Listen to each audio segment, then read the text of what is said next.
তো hello friends, কেমন আছো তোমরা সবাই? আশা করি ভালো আছো, আর আমি অনেক ভালো আছি।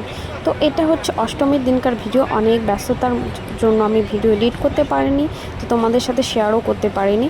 যাই হোক, অষ্টমীর দিন আমি বাড়িতে অঞ্জলি দিয়ে, মানে বাড়িতে বলতে আমাদের পাড়ায় অঞ্জলি দিয়ে চলে গেছিলাম নস্করিতলা।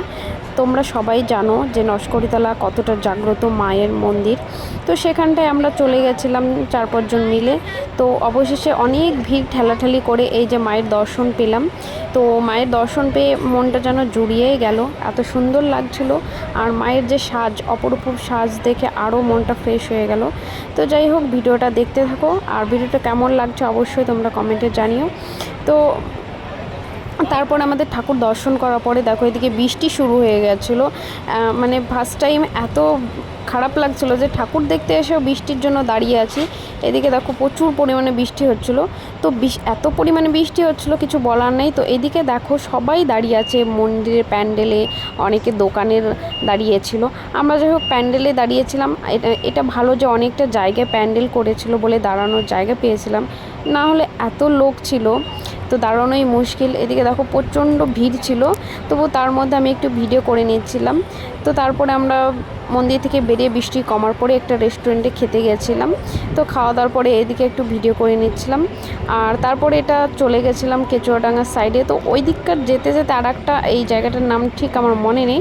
তো এখানকার প্যান্ডেলটা নতুন ছিল কিছু একটা, যাই হোক ভালোই লাগলো।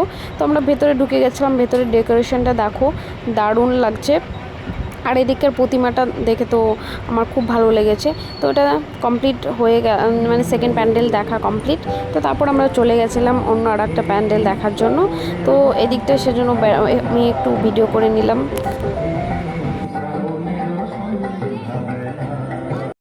তো তারপর আমরা চলে গেছিলাম কেচুয়াডাঙ্গা। তো এইখানটায় লাইন দেখো, ওরে লাইন দেখে তো প্রচণ্ড ঘাবড়ে গেছি। তো যাই হোক, আমরা ওই লাইনে না দাঁড়িয়ে সাইড দিয়ে ভিআইপি টিকিট কাটা হচ্ছিলো, ওইখানটায় চলে গেছিলাম। তো ওখান থেকে আমরা 4 জনা ভিআইপি টিকিট কেটে তো তারপরে ভেতরের দিকে যাব, সেজন্য বাইরে থেকে একটু ভিডিও করে নিচ্ছিলাম। তো বাইরের দিকটায় দেখো প্রচণ্ড লাইন ছিল। তো তবুও এই সাইডটা যেটা ফাঁকা ছিল, এখানটা আমি আর পায়েল দাঁড়িয়েছিলাম, তো সেই জন্য ভিডিও করছিলাম। আর ওইদিকে আর 2 জন টিকিট কাটছিল। তো যাই হোক, চলো ভেতরের দিকে যাই। আর এখানকার প্যান্ডেলটাও খুব সুন্দর হয়েছে। তো এইদিকে আমরা ভেতরের দিকে চলে যাচ্ছি। দেখো এদিককার যেই সোলার কাজগুলো খুব সুন্দর লাগছিলো, কিন্তু মাঝে মাঝে বৃষ্টি পড়ছিলো বলে খুব খারাপ লাগছিলো যে ঠাকুর দেখতে বেরিয়েও এত বৃষ্টি হচ্ছিলো। তো দেখো আমি ভেতরের দিকে চলে এসেছি অনেকটা। তো ওইদিকে পায়েলরা ছবি তুলছিল বলে আমি একটু ভিডিও করে নিলাম। তো দেখো এইদিকে হচ্ছে প্রচণ্ড ভিড়। এখানকার ঠাকুরটা যা সুন্দর লাগছে, অপরূপ লাগছে, যে খুব সুন্দর। তো এদিকে দেখো ঠাকুরটা এত সুন্দর, এদিকে প্যান্ডেলের ডেকোরেশনটাও খুব সুন্দর। আর কে এসেছো কেচুয়াডাঙ্গা আর নস্করিতলা অবশ্যই তোমরা কমেন্টে জানিও। আর এখানকার ঠাকুরগুলো তোমাদের কেমন লাগলো সেটা অবশ্যই জানিও। তো তারপর আমরা চলে গেছিলাম মেলার সাইডে। এদিকে দেখো লাইটিং দিয়ে এত সুন্দর করে দোলনা সাজিয়েছে।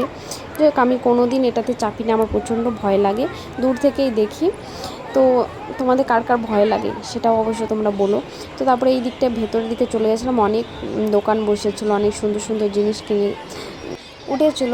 যাই হোক, মেলায় গেলে কিছু কিনবো না তাই কোনো দিন হয়। যাই হোক, আমি মেলায় গিয়ে কিছু কিছু জিনিস কিনেছিলাম। যাই হোক, আমার কেনা সেটা দেখানো হয়নি।